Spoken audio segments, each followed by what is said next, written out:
When you hear Boat Cruise by Thundercat, you know it's time for the Sunday dinner. You're listening to KSQD 90.7 and 89.5 FM, 89.7 FM KSQT Prunedale. You can also stream live at ksqd.org. I'm your host, DJ Dupsy.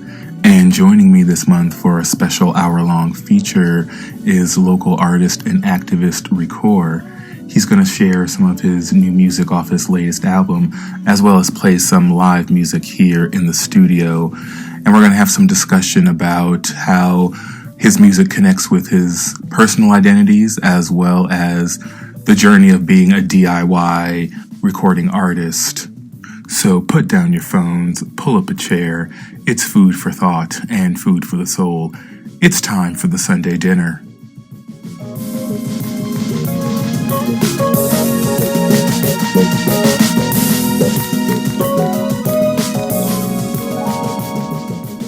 All right. We are live on the Sunday dinner tonight. I'm DJ Dupsy, and thank you for joining us once again. So this weekend, right, I want to tell you a little story, right, before we get into conversation with our guest RicoR, or actually as a leading up to it. So I was just at a retreat with some students, and if you haven't caught on by now, I do work at UC Santa Cruz. Not a plug, it's just a fact. But we went on a retreat. Social Justice Community Weekend, right, was the name of the retreat. And so obviously the theme was social justice and community. And so it was just a day and a half of great bonding activities, great activities that made us think, activities that, challenged us, that, encouraged us to think beyond what we just see and experience every day, and to get into like the metaphysical, right? But one activity we did that I want to use to kind of cue up some of our opening discussion with RicoR is we did an activity called Every Revolution Has a Soundtrack. And we talked about how in social justice movements, right, in whether we're talking about Black liberations movements, women's liberation movements, queer and trans liberation movements, there's always these soundtracks, right? These great songs or music that, puts us in that place. And we talked about how just in our own lives, like when you're going to the gym or when you're going to the library, or if you go through a bad breakup, we put on different kinds of music that evoke different kinds of energy and that, vibrate through our bodies in different ways. And so we had folks, create their own album, right? And thinking about like, what social justice issue would your album call attention to, right? Thinking about the album cover art, right? Coming up with the name of a hit single. It was a great activity. But it was also thinking about like, how do we, not only infuse our identities and like what we care about into music, but then how do we also then take responsibility in some way for the vibes we create, right? And how we want people to be inspired and to move through the world while listening to our music, and how today in big industries and music industries, it can be so easy to separate what I say in my music versus what I do in my life. And that causes a lot of, dissonance for folks. And so part of the activity was also thinking about consistency, right? In our supporting and in our learning and in our educational journey. So thinking about, right, the importance of infusing, who one is, into music or calling attention to a movement, right? How does that impact you when you think about how you infuse or incorporate your identities, what you care about, what you think people should call attention to in your music? Yeah. So first of all, thanks for having me. It's good to be back. Mark, that's a really good question. I think for me as an artist, identity is crucial. I talk a lot about indigeneity and the importance of being indigenous in music, which I think always stands out and always will become important, and is important. So I think, to answer your question, I think identity fuses with music in a really powerful way. I think it's always important to remind people where you come from and remind people who you are. So that's what I would say. I mean, I always try to do that as an artist. This album that I have that just came out is all about indigeneity and just how important it is to be native and return to the sense of community that a lot of people have lost. And that's something I always try to do. So that's what I would say in response to that. Awesome. And, another, layer, right, to the activity that we didn't get to do, right, but I think is cool to talk about is we were going to do a movement exercise. And this is something that I did back in undergrad when I worked with a professor mentor, as well as a group of high school students. And they chose to, it was a civics or like current events kind of history class. And they chose the current event they chose. And this is back in 08, 09, right? They chose bullying. Right. Right. They chose the topic of bullying. And so one of the activities that we did with them throughout the semester was a movement activity where it was like a 2-part movement, right? So part 1, part 2. And the movement was supposed to represent a story, right, in their life, and how, bullying, either being on the bully side of it or being on the victim side of it, what that movement represented, right? That's great. Yeah, and so we didn't get to do that in the retreat, but part of that, why that's part of the activity, right, is to again think about how music moves through our body, right? Yeah. And how it inspires us to literally move in different ways.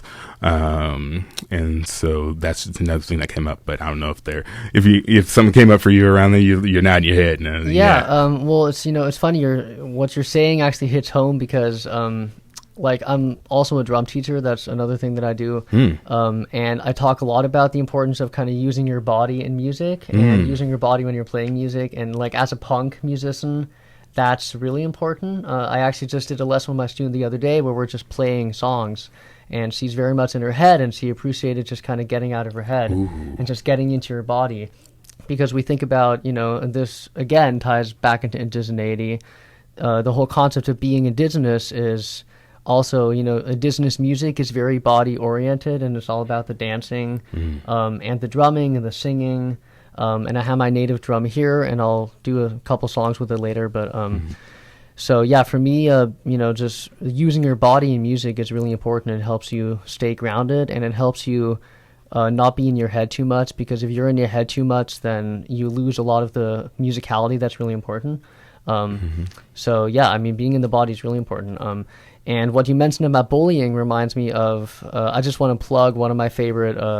Well, it's not one of my favorite bands. It's just a song I like by a band that I kind of have come to know. It's called Hopeful by Bars and Melody, and it's all about bullying. And they actually took a song that's originally by Twista, and I think they sampled the chorus, and then they kind of made it their own thing. But you were saying that, and it just reminded me of the whole conversation of rap and how there's a lot of rappers that actually sing about bullying and, going against that, which by default falls under this whole idea of protest music and what protest music is. Right. So that's really beautiful. Yeah. And speaking of, kind of sampling and remixing and reworking, right? In a minute, we're going to hear a song, one of your songs off your latest album. Yeah. Praise Love. The song's called Praise Love.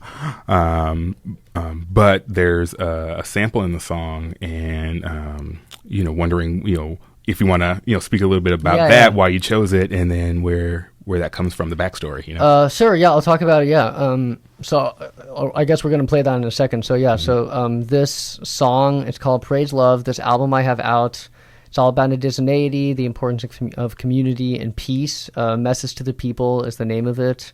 So Message to the People is the message of peace.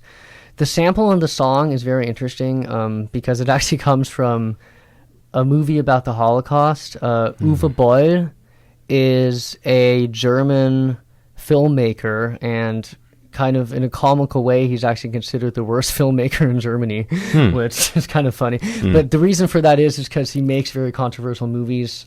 And, you know, some people can't really deal with that. So, you know, there's a lot of controversy there. But don't make me think. Yeah.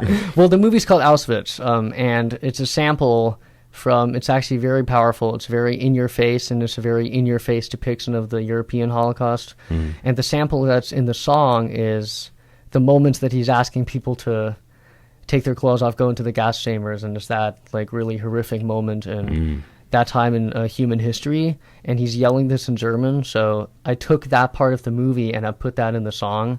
So that's what you're going to hear in this.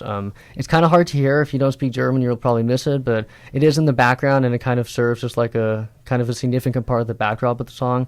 But the song itself is just about love and the importance of love. And I really liked that kind of contrast of having a sample of a Holocaust movie, or from a Holocaust movie, in the background of a song that's about love, to kind of show that, you know, horrific combination of commenting on something that's really, you know, an example of lack of love, and then wrapping over top of it the importance of love. So that's kind of the idea of this. And yeah, it's called Praise Love. All right. Well, I think we're ready to take a listen. Yeah, folks. I'm sorry. I might have said Praise love. Yeah. Praise love. Praise love. Yeah. Praise love. Praise love, X hatred from the soul. Praise love because love is important, you know. Praise love and those who much rather respect. Praise love and hope and freedom connect. Praise love and everything else there is to say. Praise love because love seems to be floating away. Praise love. Yeah, praise love. Now, why does love have to be so complex? People you can trust all of a sudden failed the test. It's not the way to live your life. The game is coming now, so mean it. Live up to the concepts you found. I see the line at the end of the road. If you cross it, you won't know anymore where to go. There are moments I find myself going with the flow, and I realize the importance of this, you know. In the new age we're living in, it's important to respect, regardless of race, gender, age. It's all about respect. When you don't have that respect, you can't connect. So why does love have to be so complex? Praise love, X hatred from the soul. Praise love because love is important, you know. Praise love and those who much rather respect. Praise love and hope and freedom connect. Praise love and everything else there is to say. Praise love because love seems to be floating away. Praise love. Yeah, praise love. Now, so now our group split up. It's a different game. We're better off because we learned the rules of the game. I don't understand because I just don't know. There are things in this world you just don't want to know. You prove yourself to be pretty complex, but it's okay, you're young. We all learn, you just failed the test. My best friend says, let's reassess. You stabbed me in the back, and that's not the worst of the rep. I realized my addiction early on, but kept trucking, turned into kind of a moron. I decided then to prove what got me hurt. The toxicatory fire being at the heart of the earth. In the new age we're living in, it's important to respect, regardless of race, gender, age. It's all about respect. Yeah. When you don't have that respect, you can't connect. So why does love have to be so complex? Praise love, X hatred from the soul. Praise love because love is important, you know. Praise love, those who much rather respect. Praise love, hope and freedom connect. Praise love and everything else there is to say. Praise love because love seems to be floating away. Praise love. Yeah, praise love. Now, praise love, X hatred from the soul. Praise love because love is important, you know. Praise love and those who much rather respect. Praise love and hope and freedom connect. Praise love and everything else there is to say. Praise love because love seems to be floating away. Praise love. Praise love.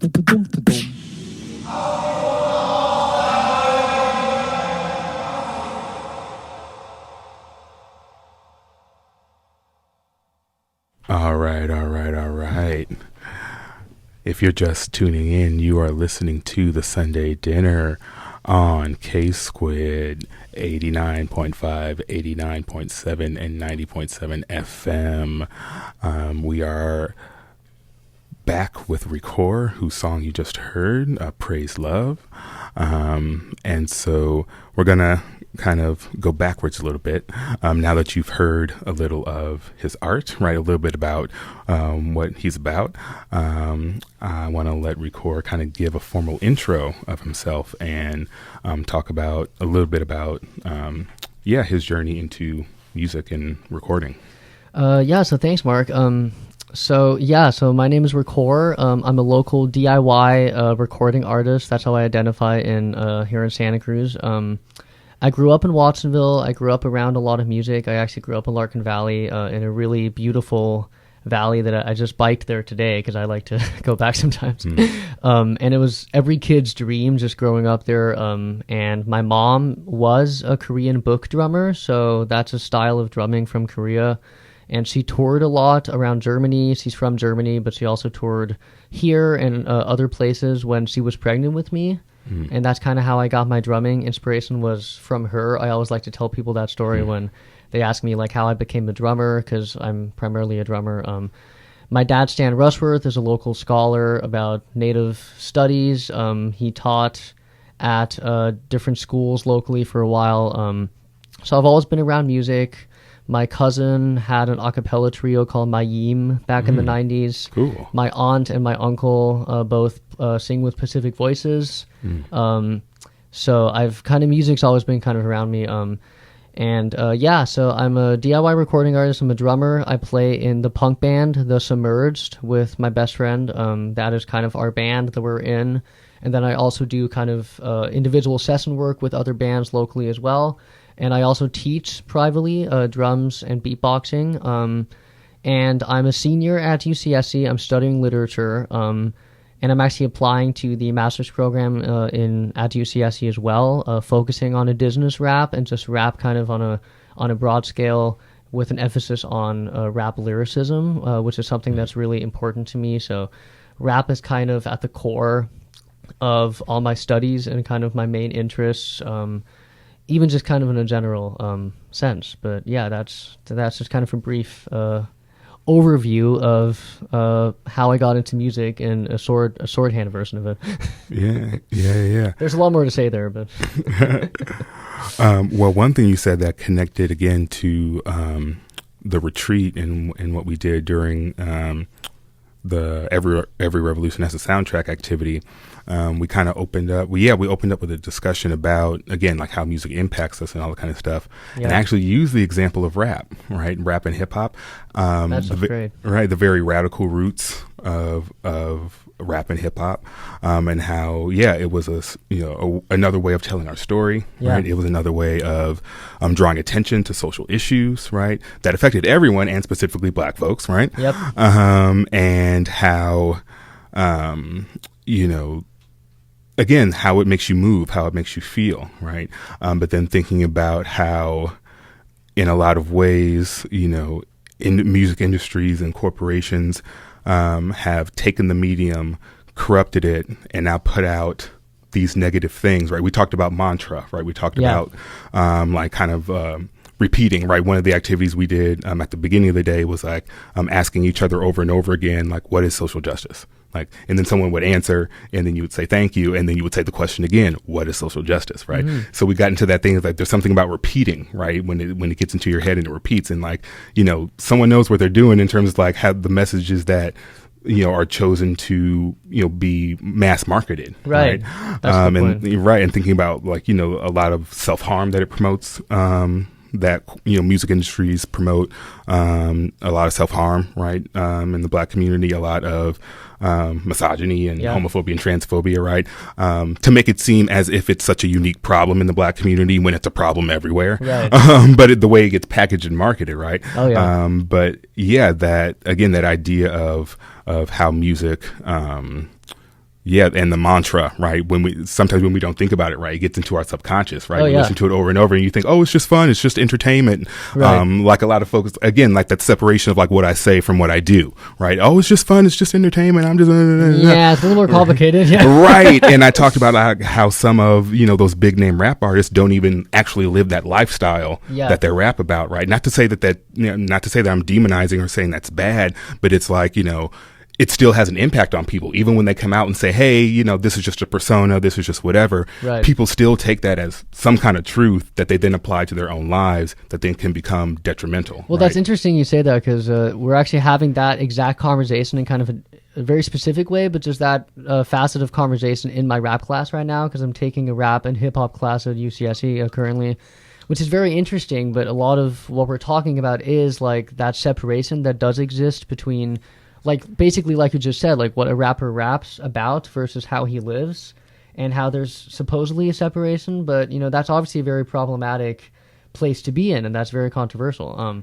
So that's interesting. And then just another thing I wanted to mention that just kind of going off of that is, this question that you just mentioned of like asking what social justice is and asking that kind of every time.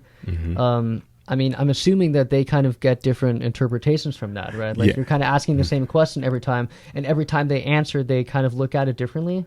Yeah, it wasn't. Right? Yeah, it was definitely like a. It? Yeah, it was definitely like a softer approach. It wasn't like you have to have like a rapid fire answer. Like okay. But it was take your time, right? And I think the instructor or the facilitator was like, you could even scaffold it by like starting with a word for your first answer, gotcha. And then maybe one sentence, right? And then maybe a short spoken paragraph, right? I like that a lot. Yeah, but the idea was to be caring and like supportive about it. Like, what is social justice? Not like, what is social justice? Right. Yeah. Not being aggressive about it. Yeah.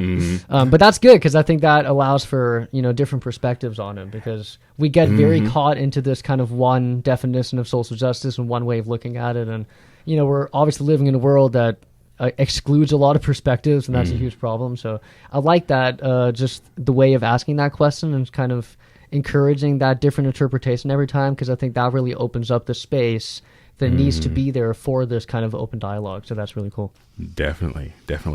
And another activity, right, that we did that I think will kind of link into some of the music and some of your own story, right?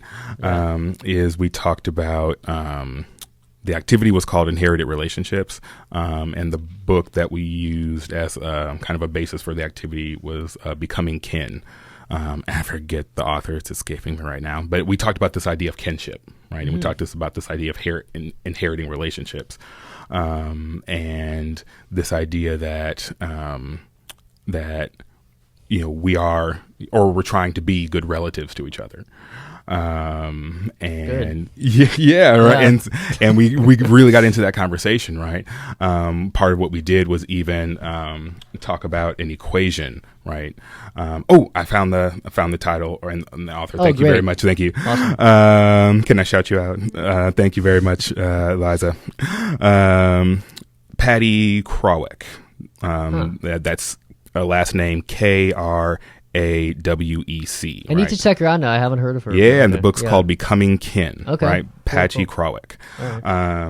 And they talk about, I haven't read the book, but like the reason that the facilitators chose the book is because they talk about, this not only relationship and kinship that we have, but then also the responsibility, right, that comes with it. That's a really important conversation that nobody has right now, so it's great. Not enough people anyway is what that's awesome. And so I just want to bring that up, and because it really opened up like that part of my consciousness, and or reopened it, right, in this space where we put it into an equation, right? So we started by putting it into a formula of sorts, and it was really interesting to see the different pieces that people talked about were important part of inherited relationships and being kin. A lot of it was to the power of love, right? Or to the power of evolution, right? Yeah. And how that is greater than ignorance, right. How that's greater than epigenetic trauma, right? And so folks really got into how we put that into an equation form, but then thinking about how those concepts are also put in music form, right? That's awesome. What was the demographic of the people at the workshop?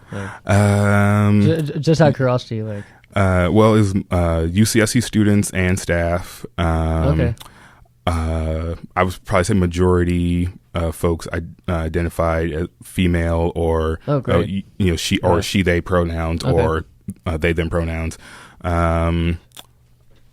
Mostly people of color, mostly BIPOC. Okay. So it's a pretty broad kind of selection.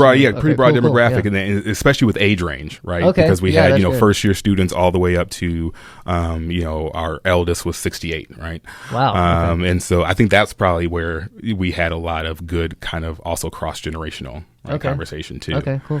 And so I'm not sure if that connects with any of the concepts or themes within your next song I mean, that we're going to play? Oh yeah. Well, so the next this next song I'll do live. And I mean, just to answer your question, like for me, it all kind of connects in like kind of a broad way. I mean, I feel like we're all these different efforts that are being made. They're all part of a larger whole, you know. They're all part of a larger kind of purpose. So it definitely does connect in the sense of community, and you're talking about the importance of community. So. It definitely does. But yeah, so this next song, can I plug this next song, or am I getting ahead of? Well, you can cue it up as like a teaser, as like a teaser, because then we're going to play a couple. We're going to play a couple short promos, and then well, yeah. So if you just want to tease it up, yeah, and then we'll come back and play it. Okay, yeah. So this song is called Indian Eyes. Last time I was on the show, you guys heard the studio version, but I'm going to do a live with my native drum. I'm actually going to do it with the drum that was from the person who gifted me the song. He also gifted me this drum I'll do it with, which is kind of cool. But it's just about the importance of community. The chorus is don't revolutionize, indigenize instead with Indian eyes, which basically just means it's not about the next best thing. Like it's not about basically just creating a revolution. Like that's not what we should focus on as a society.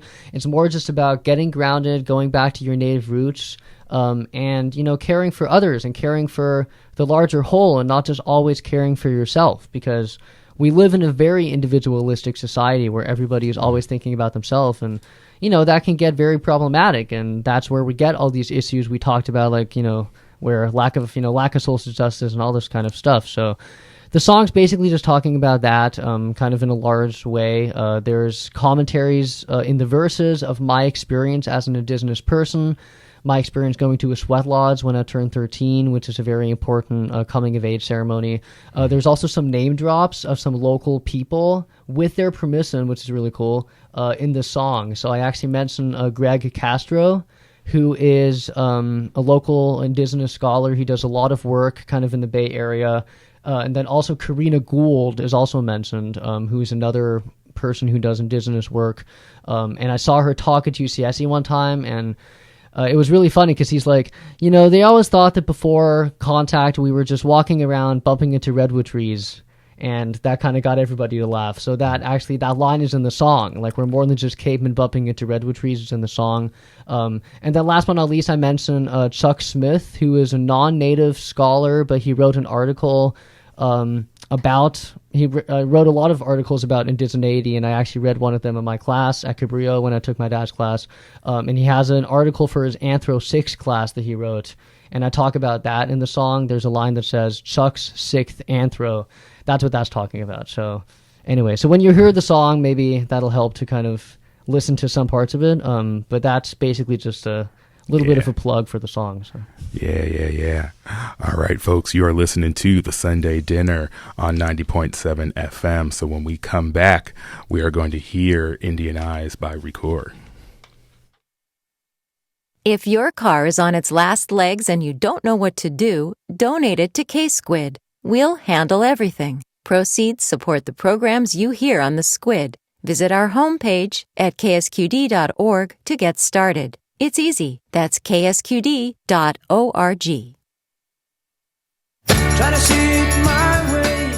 What to Be features college students interviewing creative, surprising, passionate people about their careers.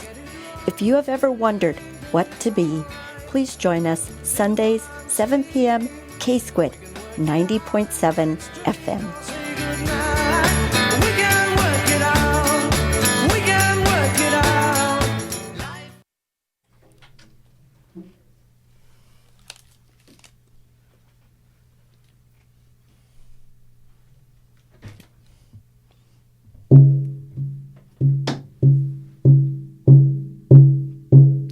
Ha, ha, Shikayu, ha, ha, Hokotea now, ha, ha, Shikayu, ha, ha, Hokotea now, ha, ha, Shikayu, ha, ha, Hokotea now, ha, ha, Shikayu, ha, ha, Hokotea to revolutionize and indigenize. Instead, yeah, with Indian eyes to revolutionize and indigenize. Instead, yeah, with Indian eyes. I'm an Indigenous boy, come to tell you a story about my life and perspective and all that glory. I grew up going to the church. My church was nature. I think that definitely works. When I was young, I grew up going to the lodge. The lodge was sacred, more than just my cave, y'all. I know what it's like to be invisible. My life's lesson is always to attack that, though. Or from my life, I've learned that what I need to see is to go to the land. Then I'm able to breathe. I always like to go to the land. When I do, everything is better and easier to understand. Talk to the moose, talk to the deer, talk to the chimpanzee. Feel their spirits, how they look at me. All I'm trying to do is to indigenize. In order to do that, though, you have to have the eyes to revolutionize, indigenize. Instead, yeah, with Indian eyes to revolutionize, indigenize. Instead, yeah, with Indian eyes. Now, there have been many controversies regarding indigenous history. Some people say we don't exist. Greg Castro said it's rude of us to still exist. Some people say we're not as plentiful in the United States. They say there aren't that many at all. Some people say there weren't that many natives here at first contact. That is not a fact. Some people, way too much to bear, seem to claim that they don't really care about the facts and info. They don't know what they're in for after they start reading articles like Suck Sixth Anthro. The bottom line is that it should be considered a crime not to study native ways somewhere along the line, because once you do, then you will see we're more than just came and bumping into redwood trees. Yeah, we're more than just came and bumping into redwood trees. Come on. Yo, we're more than just came and bumping into redwood trees to revolutionize and indigenize. Instead, yeah, with Indian eyes to revolutionize and indigenize. Instead, yeah, with Indian eyes. Now we don't have to revolutionize, we just have to indigenize instead. No, we don't have to revolutionize, we just have to indigenize. Come on, to revolutionize and indigenize. Instead, yeah, with Indian eyes to revolutionize and indigenize. Instead, yeah, with Indian eyes up.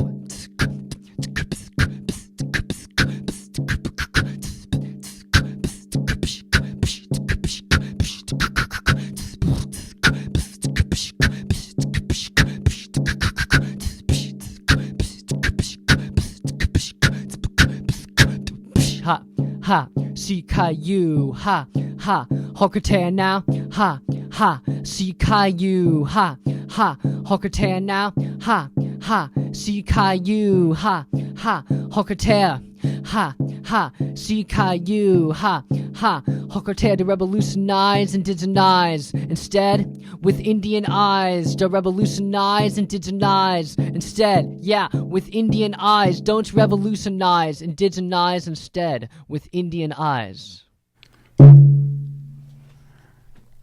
Ashe. So there's that. Ashe. It's funny, I want to point out that I usually have a looper.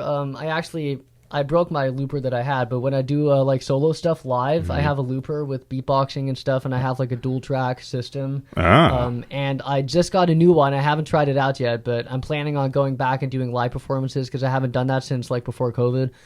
So right now all I have is this drum, but that's not going to like at the moment, that's not going to last super long. I'm going to hopefully have a new system soon, but this is cool because at the moment this is like my only kind of way to do stuff live. So you guys just got the treat there. Hey, that's what's up.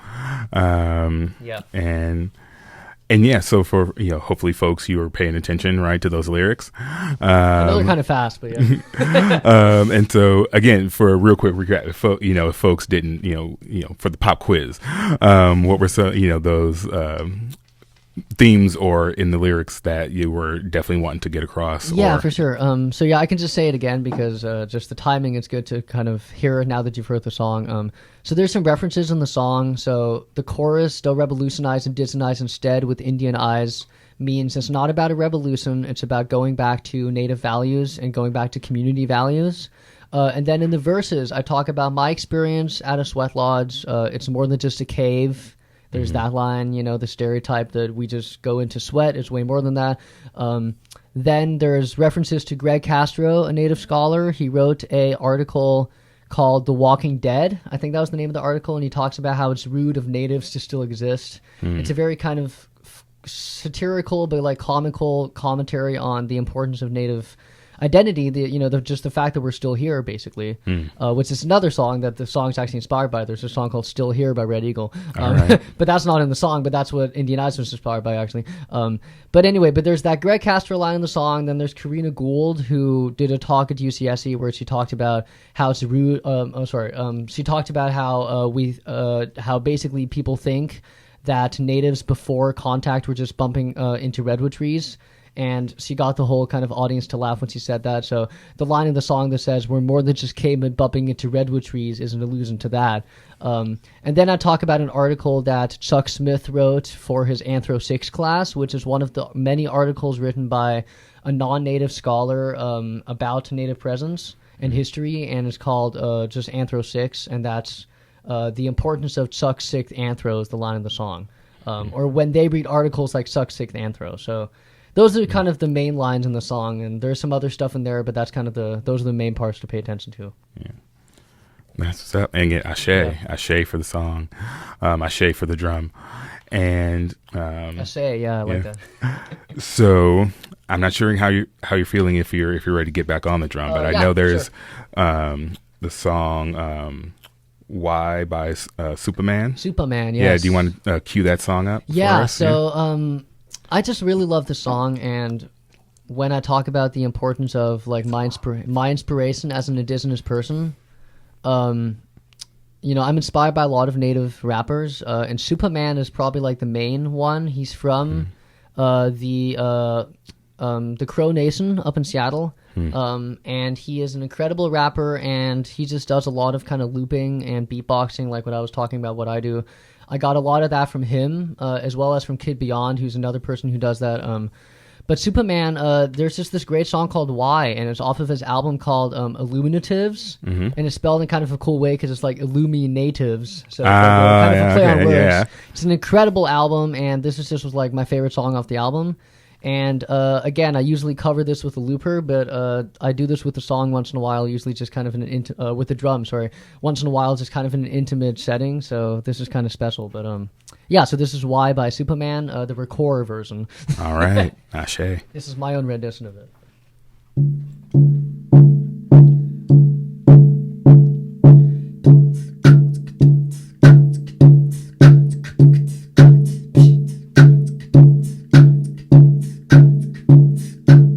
How you wonder how Wayne hey, how you wonder how Wayne hey, yo why? How you wonder how Wayne hey, how you wonder how Wayne hey, yo why is one man rich and another man poor? Why we ain't satisfied? Why we gotta have war? Why are suicide rates on the red so high? Why you tell you the truth but you say don't lie? Why is being a good father at an all-time low? Why is it acceptable? Yo why? I don't know. Why she blame him and he blame her? It's useless. Ask yourself this question. Why you making excuses? Why do parents gotta bury their kids while we text and drive, not caring how scary it is? Why is it so hard to forgive and leave the past behind? And if you did, then that's fine. Why don't we act like God don't see it all? Why don't you help your brother when you see him fall? Why do we call them black, them white, them Asian? Use labels. Now that's racism. How you wonder how Wayne hey, how you wonder how Wayne hey, yo why? How you wonder how Wayne hey, how you wonder how Wayne hey, yo why? How you wonder how Wayne hey, how you wonder how Wayne hey, yo why? How you wonder how Wayne hey, how you wonder how Wayne hey, yo why is innocent people locked up for life while some people can't say nothing nice? Why do we always gotta question what all of it means? And why won't you follow your dreams? Tell me why. The night that you took my dad, why do you let me see my grandpa cry? And tell me why. And why do you choose to hide even though you was born to fly? And tell me why. And why do we turn from all the hate? And why don't we learn from our mistakes? Why do I keep on wrecking these fat beats and teachers don't make more than professional athletes? And why? Hey, why? Hey, why? Hey, why? Hey, why? Yeah, how you wonder how Wayne hey, how you wonder how Wayne hey, yo why? How you wonder how Wayne hey, how you wonder how Wayne hey, yo why? How you wonder how Wayne hey, yo why? How you wonder how Wayne hey, yo why? How you wonder how Wayne hey, how you wonder how Wayne hey, yo why?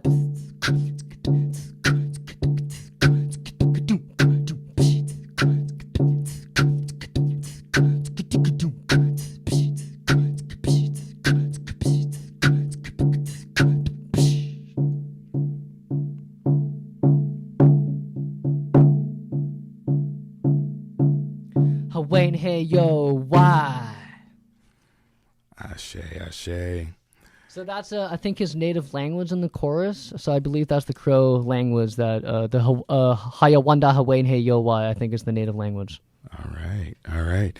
If you're just tuning in, folks, you're listening to the Sunday Dinner. You're listening on 90.7 FM, 89.7 FM, and 89.5 KSQT Prunedale. You can also stream live at ksqd.org. And that was just a cover of the song Why by Supaman by my guest this evening, RicoR. And so...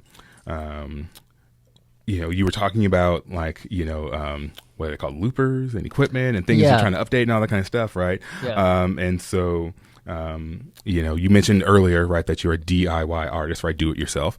Yes. And so, can you talk a little bit about the importance and the significance of that to you, right? And why you choose to operate and move through your musical journey in that philosophy, I guess. Yeah, so I love talking about this because I've kind of developed my own art out of it over the last couple of years. I just kind of started out like recording stuff in my living room, and it just kind of, came to me naturally, just kind of something I did. And then I ended up kind of developing that over the years.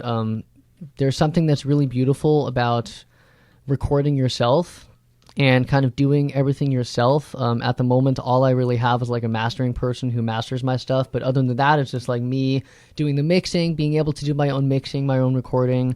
It's really beautiful, partially from a time standpoint. It's a lot less time consuming than going in the studio. But it's also just, there's kind of a sense of purity and rawness there. And when it comes to like the DIY art itself, my relationship to it comes a lot from kind of creating that raw feeling with all my music, because all of my music kind of has like the DIY staple on it. I don't use high quality equipment. I don't use like high quality drum mics or anything. If you listen to my songs, there's something really cool about just like sitting at your desk and recording like the beatbox songs. They're all like done on my desk. And then like the stuff that has instruments and stuff, there's just something cool about like bringing my friends to my house, having them record with me. The drums sound very rough. They sound very rough, but they're still very pronounced at the same time. So just kind of having that rawness is really important to me. So it's just an art that I've kind of like, I guess as a solo artist, I never really found any studio to be connected to. I've been connected to studios through my band experience, which is a whole different kind of conversation within itself. But I've never really found like a studio for my solo stuff. And so over the years, I just kind of, because I didn't have any other connection, I just kind of did everything myself. And that's just kind of formed into this art that I now have, which I'm actually really proud of. And I really like that. So because of that, I now refuse to record my solo stuff in a studio because it kind of defeats my style.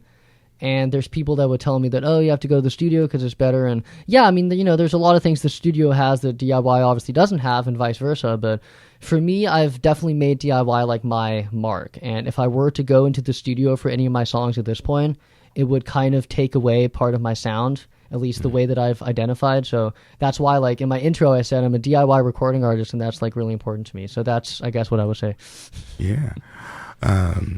And, you've put out how many albums now? Like solo? Just one solo album. Well, actually, okay, so I have one, like, full-on solo album, and actually Message to the People has two kind of versions. So there's a 7-song version, and then there's a version with 3 additional songs on it. So that's what I call that, the deluxe version that's out there. So there's 2 versions everywhere of my debut album. But then there's also like an EP that I made before that. It's called Instrumentals and Acapellas. And it's literally just a compilation of instrumentals and acapellas. So it's just like acapella versions of my songs, like just the vocals of 2 of my instrumental releases, and then also the instrumental versions of them. It's just an idea I actually had from Linkin Park because they do that with some of their songs. One of my favorite bands. So that's an EP that's out there, but my first official album is Message to the People. All right. And then there's one that's coming up that I'm working on. Well, yeah, a nice kind of transition there. Yeah, no shameless plug at all, right? Yeah, you are working on an upcoming album. So, anything in particular that you would like us to take note of or save the date quote unquote. Well, okay, yeah. So there's no date yet because it's like definitely like in the very like kind of baby stages of it right now. All right. But this album is musically very different. So kind of what I'm basically, just to explain this, like what I've decided to do with my music, and I've kind of just decided that over the last maybe year or so. I'm going to have like a theme for every album. So the theme for Message to the People is peace, as I've mentioned before, and like indigeneity and indigenous perspective in a very kind of political, or like from a very political lens, because there's a lot of political content on the album. 2 Seconds of Sanity is my upcoming album. It's actually a name that I got from watching The Boys on Netflix, which is kind of a fun show. I don't know if you know that show, but I've heard of it, yeah. It's like a commercial commentary on superheroes. Like if superheroes were a real career path, like what would they be like? That's basically the idea. All right. And I just watched an episode and it was like, oh, there's like barely, it was just like really crazy. And I was just like, oh, there's only like 2 seconds of sanity in this album, or in this show. So that's where I got the name from. But the album is just very kind of way more focused on escapism, and that's kind of the theme for the next album. And every song is going to be more like rock and metal and kind of more oriented around the music rather than the politics. So it's kind of what I said before about the rawness. That's a huge part of what this next album's going to be in a lot of ways, but from like a rock standpoint. So all right. Well, I probably anticipated your next question. I don't know. Yeah. And so, interesting to hear you say the changing up of the sound, right? Yeah. And so I guess to give folks, I guess not a preview of that sound, but I guess to give folks like the contrast, right? To play, if you want to play the last song we planned here, See Your Face, right? Yeah. So anything you want to so this is so I released this as a single a year ago. This came out in June of last year, and it's the only song that I have, well actually, I guess it's like the only song that's like fully done right now that I've actually released as a single. There's going to be a couple other upcoming singles kind of leading up to the album, because that's how I like to do it. It's a singles and then singles album, which I think a lot of people do. So See Your Face is a great example of kind of what the whole sound of the album is going to be. There's going to be some songs that are going to be more heavy metal than See Your Face. See Your Face is way more in the post-grunge genre. The song is actually very much inspired by bands like Nickelback and Daughtry in terms of the sound, as well as the Dismemberment Plan, which is a great band that one of my friends turned me on to. When I was in a band called Spell Singers for a while, and me and the bassist, we talked a lot about music, and this is one of the bands he told me about. And it's basically oriented around bands that do not have like the quote unquote pitch perfect vocal that we see in a lot of like kind of commercial music. And of course, there's a whole movement out there of, especially among young people, of, people that listen to this music that's way more kind of rough. And the roughness becomes part of the style. And if you don't have that roughness, then it sounds wrong. So that's kind of what See Your Face is. It sounds very DIY, and it's like the staple of what DIY is, which is why I thought it'd be a good song to play kind of for this conversation. And in terms of the lyrics, it's really just about, like, I wrote the song in 7th grade in my 7th grade guitar class, and it's really just about like a fictional lover. I've never had a lover. I've always kind of, like, when I first started writing songs, I went with like the very kind of default, like, what any songwriter would write about. So, when you're like 12 years old and you're writing a song, you just think about, See Your Face, that sounds kind of cool. So the lyrics in the song are kind of just like, they could apply to anybody, and there's kind of the beauty there. But the song itself is very much focused on the instruments, and it's one of the songs that has multiple instrumentalists on it.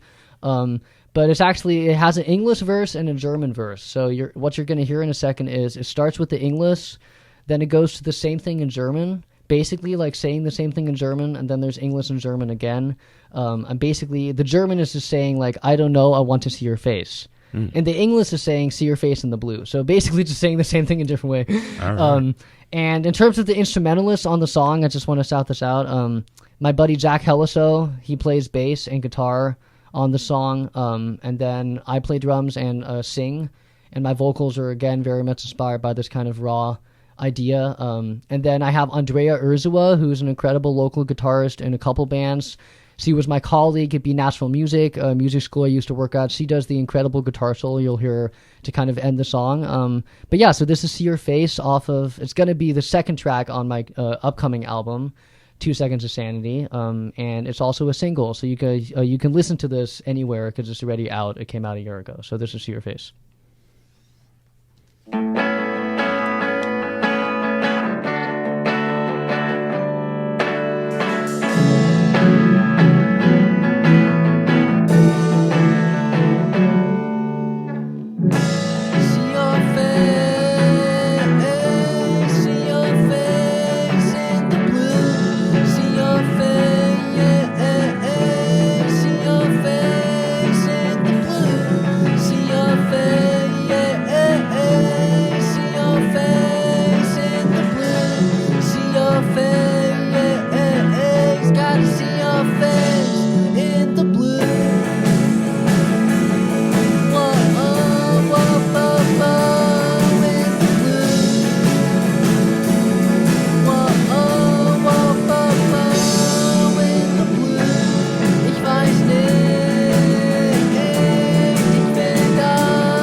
So I just want to mention real quick. So that was See Your Face off my upcoming album. But Jack Helliso, who plays guitar and bass, he also does the backup vocals you guys heard in the whoa on that part. I forgot to mention that. So, but yeah, that's a really good example of like working with people and how much I love that. So, ashe. Yeah. And so in our last minute here, folks, for our Just Desserts, want to first thank RicoR for coming back. You're our first returning guest on the Sunday dinner. Yes. So like, you can take that trophy home tonight. First returning guest. And tonight after the show, right? If you happen to be, chilling at home with some tea and you're like, I need something fresh to, listen to or look at. Not plugging YouTube, but it just happens to be where my podcast lives. Tackling the Taboo is the name of my podcast. And so if you didn't know, the Sunday Dinner is kind of a spinoff of that podcast. And season 3 is dropping tonight, right after the show ends. So the first 3 episodes of season 3, which I'm entitling The Raging 20s. And so the season's theme is going to be like taking different perspectives or a look at how, since the Roaring 20s, how in the last 100 years, the roar evolved into a rage. But not just pointing out like everything that's bad, but also coming at it from this angle of like rage is an emotion. It's a part of our emotional spectrum. And how do we process it? How do we understand it?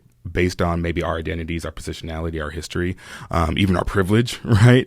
And so, the first 3 episodes are dropping tonight on the YouTube. You'll know that you found my podcast because the logo is 4 multicolored cups of tea. Yes. Tackling the Taboo podcast. And so, if you're itching to hear more of my voice in this conversation and music, right? Definitely take a listen to that. And I know RicoR, thankfully, thanks to you, I think you listened to an episode. I did, yeah. So I appreciate that. Yeah, for sure. How did that episode land on you from what you remember of it? Put you on the spot. I don't remember much, but I mean, I just like, I like the dialogue and I like the open dialogue and how much you kind of try to incorporate that with all these different people. And I think that's really beautiful. And like what you just mentioned with the discussion of rage, that's great. And that actually reminds me of an essay I'm working on. Nice. about the commentary on rage. And, all right. Specifically in thrillers and horror movies. Which is kind of a separate conversation from music, but that just reminded me of that. So. Kindred spirits or kindred minds. Right? Yeah, I mean, there's all these connections you always find, So. Yeah. All right, folks. Well, thank you for tuning in to the Sunday Dinner. Join us next time. Well, actually, I'll probably join you in the new year, but updates on that later. So thank you for joining us, and we'll see you next time on 90.7 KSQD. Thanks for having me. That was fun. Yep.